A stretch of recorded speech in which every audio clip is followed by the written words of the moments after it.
So today my guest is Professor Ursula James, who's a clinical hypnosis practitioner, author and medical school lecturer with 30 years experience in her field. Hello. Hello, Maria. How are you? Oh, very well, thank you. Now, I know you've created these podcasts. They're just 10-minute sessions called HypnoSOS. Yes, So that's right. just talk us through a bit about that. HypnoSOS really, as you just said, it's a series of very short hypnosis sessions. They're 10 minutes long, and I chose 10 minutes for a particular reason, in that if they were 30 or 40 minutes long, which an average hypnosis session would be, most people wouldn't use them because they don't feel they have the time. So the whole thing about it being 10 minutes long is you can actually take a break when you are working. You know, people who've used it already, they would lock themselves in the restroom, or they would find a corner where they can put headphones on and just listen, and it takes the edge off. It's not therapy, it's designed to help you just put things back into perspective. In the old days, people used to take a break by having a cup of coffee or having a cigarette, but this is a way that you can say, right, I am taking a break now, it'll be 10 minutes long, I'm going to listen to this.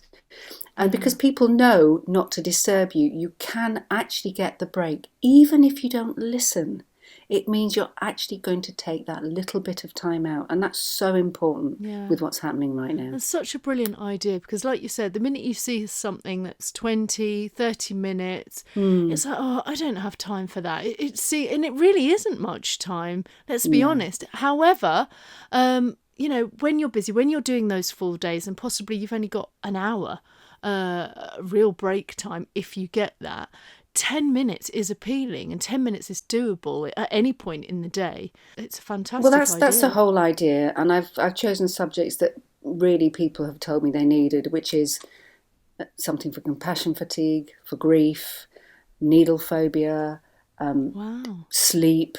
The whole idea is that, you know, whether you're a porter, whether you're working in a mortuary, whether you're cleaning the floors, the nurses, the doctors, whoever you are, bus drivers, anybody who's got to go out to work and deal with people on a daily basis, they are the ones who are dealing with the pandemic.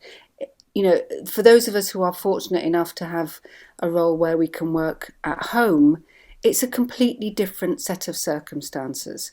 The minute you've got to go out and mix among very stressed people, regardless of what's happening, everybody's levels of stress have increased.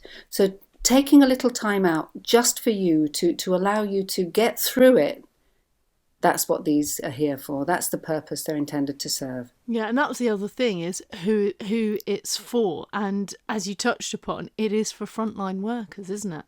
Yeah, if you've got to be in a care home, if you've got to be out there looking after somebody else, you know, who's caring for the carers? Yeah. This is the thing that I find really disturbing, because although the pandemic is absolutely awful, as a mental health care practitioner, I see another crisis coming along, and that's the mental health issues of people being confined, people not being able to communicate with one another, and people being in an extreme stress on a daily basis. And to be honest, I mean, taking time out is really important, and thinking about how you're feeling and the effect your mood is having on your life, and being able to articulate that. And it's actually not a very British thing to do, to articulate your feelings. We're just not used to that, are we? I think that's why we became such a nation of tea drinkers, because having a cup of tea, weirdly, even the ritual of making a cup of tea calms you down. Even if you don't get time to drink it, because it's something that keeps you occupied, that is almost automatic. And I want to kind of make people think about these HypnoSOS podcasts as like a tea break, just to get that little space out and park some of these feelings. Just calm your heart rate down. Just put the awfulness of what you're seeing on one side so you can continue and not damage yourself in the process. Yeah, and it is, I'm assuming it's safe for everyone. It is safe. They're very particularly phrased and framed so that you are absolutely in control throughout. If anybody disturbs you while you're doing it, it won't be a problem. There is no one for whom these things cannot help on some level, even, as I say, if they don't even turn it on. They just put the headphones on and take 10 minutes out and say they're doing it. It's the habit of self-care that we've got out of. Yeah. You know, people seem to think that looking after themselves is in some way a failure or the last thing we should be thinking of. I mean, I always think there's a quote by Shakespeare who says, "Self-love is no vile a sin as self-respecting, and we should respect ourselves first."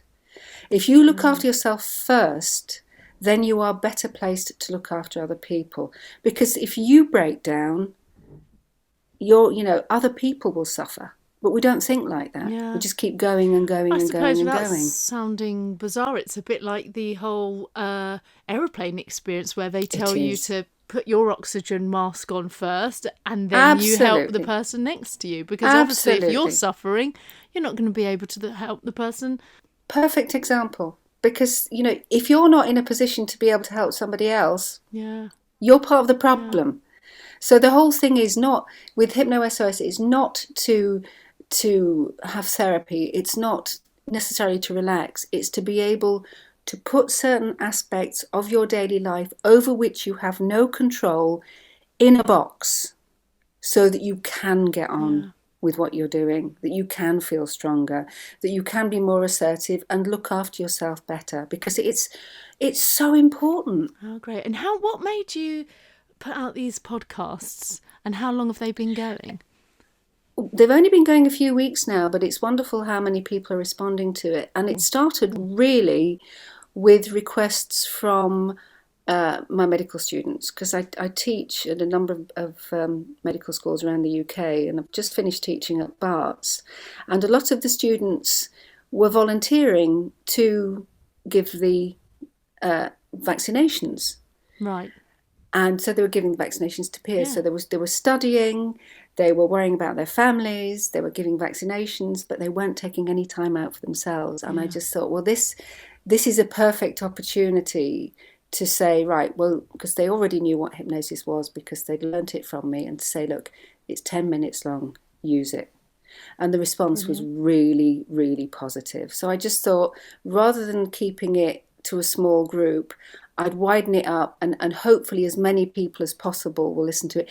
Even if you only, look at the list of what's in the podcasts and just listen to one of them. Yeah. It doesn't matter. How can you access the podcast? There are two main ways. The first one is you go to my website, which is ursulajames.co.uk, and you can subscribe to a weekly email, which the download connection will be sent to you in that email. Or you can go on to iTunes, Google Play, I think it's on Amazon Alexa as well. So most of the usual places that you can access podcasts, but the first port of call is on the website. And is there a fee for the podcasts? No. It's absolutely free. Amazing. Absolutely. I mean, as far as I'm concerned, everybody's trying to do what they can within the limits of their capabilities. And the biggest problem for me is actually getting this information out there. Yeah. It's necessary, people need it, which is why I really wanted to talk to you, because I know that the people who are listening, they're either in that position or they know somebody who's in that position. So please share this. Now, how often do you put out a session? Every week. Oh, wow. Every week. So as I said, sleep, dealing with stress, anxiety, grieving, boosting your immune system. I'll take requests. I will do what people need, what they'll find useful. Oh, it's been so interesting talking to you. It's lovely talking. It's lovely talking to any human in these days. How are you finding it yourself?